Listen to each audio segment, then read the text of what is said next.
And then I bumped into a guy right off the bat when I walked in the door, to a guy I haven't seen since Calgary, Alberta, Canada. His name is Ernie the Lumberjack Lanier.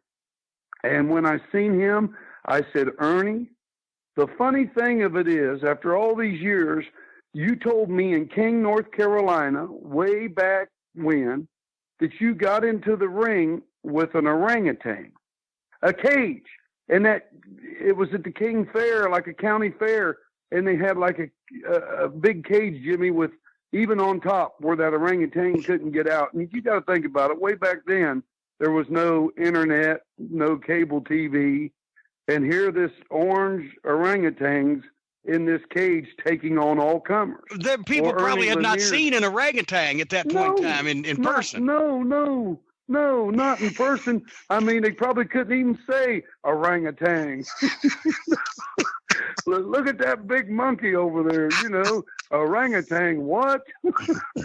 But all of a sudden, Ernie up in Calgary, as a matter of fact, I seen Ronnie Garvin there at the Scott's thing. I said, where we stayed at in Montana, we stayed at the Abe Lincoln Motel.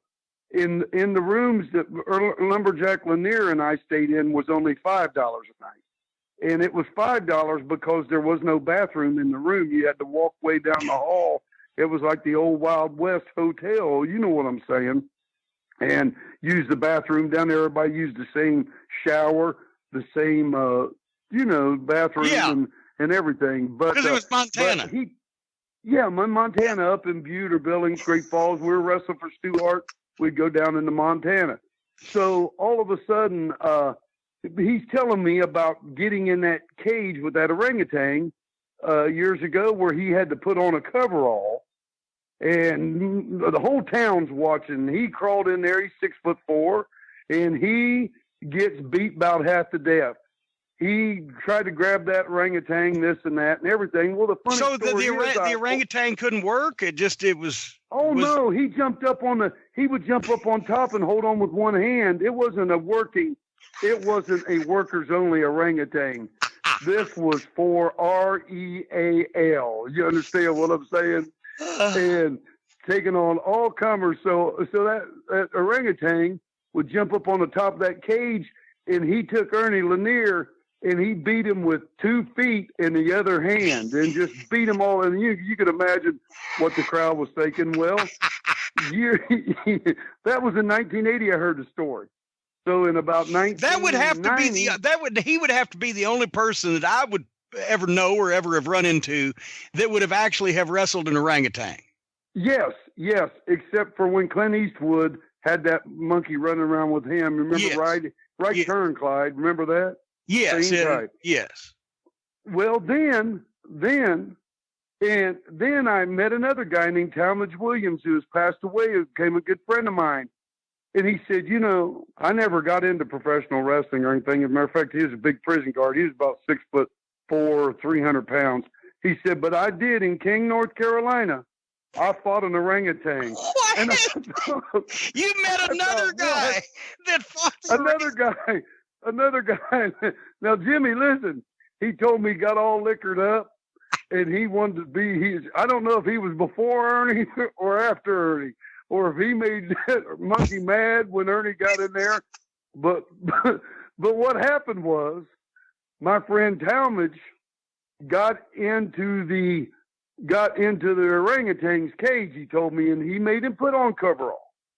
He said he got in there, and that orangutan was mad, and Talmadge was drunk, drinking, and he looked, and the crowd's going nuts, and he went to hit that orangutan, and that orangutan grabbed a hold of Tat in front of the crowd, ripped his coveralls off, and beat him about half to death. Then he would crap in his hand and throw it all over him, and I'm sure he did that to Ernie too.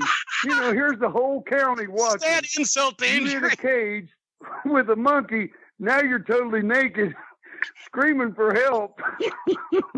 And you only get 3 minutes, but probably after about 35 seconds, you're begging to open up the door. It's about like getting on a ride somewhere going, oh man, get me off this ride. No, you got to finish it. Well, needless to say, Talmadge was beaten naked. Of all things, to actually have to suffer the indignity of then having the monkey poo flung on you. Yeah. So, Jimmy, and Talmadge told me, he said it was horrible, but he was drunk. But it was one of the things when he got sober that he wished he'd have forgot, but he couldn't get it out of his head, and it could have been the black and blue marks all over him of what in the world had got a hold of me, right? So you have met two people in your life that have wrestled an orangutan. Two people at the King Fair. But now, a lot of people don't realize this. Some people do. From about 1991 or 2, I started promoting the Tough Man competitions throughout North and South Carolina, and I put out my poster, Reward Wanted, the toughest and baddest man, right? Well, I was up in Jefferson, and you didn't call any of them the King of the Mountain tournament, did you? Oh yeah, that was a different guy that sued me then. Never mind. Go ahead. Did a guy call him the King of the Mountain? Oh, we've already told that story earlier in the program. But okay. Thanks to Rob Moore and Smoky Mountain Wrestling, that King of the Mountain match, the Tough Man people sued me over that. You're kidding me. Well, he tried to. I sent him a nasty letter. I got you. Well, hey, they always do. But hey, what I was getting ready to tell you was there's how like in these small towns, there's like a gathering place in the town. And I took that poster. I said, do you all mind if I put this poster up in your window? To some old farmer about 85 years old. He looked at that poster and he said, I'll never forget. Many, many years ago, right here in Jefferson, Ashe County, they brought a monkey in here, was taking on all comers. He said, and we had a woman who lived up here by the name of Mary, who kept her hair cut real short, smoked a cigar, and she'd carry like 100-pound bale of tobacco or something on her shoulder like it was nothing. So I'm visualizing. When people talk, I start visualizing things. Yeah. So I'm thinking of Mary smoking a cigar, short hair. That could mean that Mary could be Mae Young. Mae Young. Could have maybe never have been with a man. I'm not saying all cigar smoking women are that way, but we got to be careful the way we describe things today. But short hair over the year, cigar smoking. She's probably playing for the other team. Yeah, there you go. Thank you, Jimmy. There you go. Well, he said, I'll never forget it. It was like it was yesterday. This guy's 85 years old, right? He said, Mary got in there to fight that orangutan. And he just put his head down and started shaking his head. Now, I'm visualizing what happened after. The whole county's watching Mary and the orangutan. Mary probably got her coveralls ripped off of her.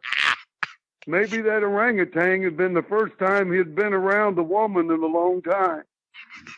So Mary probably didn't get beat up with fists or anything like that. Oh, now we can't speculate on these type of things. Whether but Jimmy, listen to me. Raped by the orangutan. We don't. Do what now? As whether Mary was raped or not by the orangutan, we certainly can't speculate. But there was probably. Hold it. I got to tell you what the man said afterwards. He said afterwards that Mary left town with that orangutan, and they were happily ever after. You didn't let me finish telling you the story. Mary was gone. She left Ashe County and never went back again. Was interspecies marriage legal back in Ashe County in those days? Did they have to live in sin? I don't know. Have you? This is just gone south.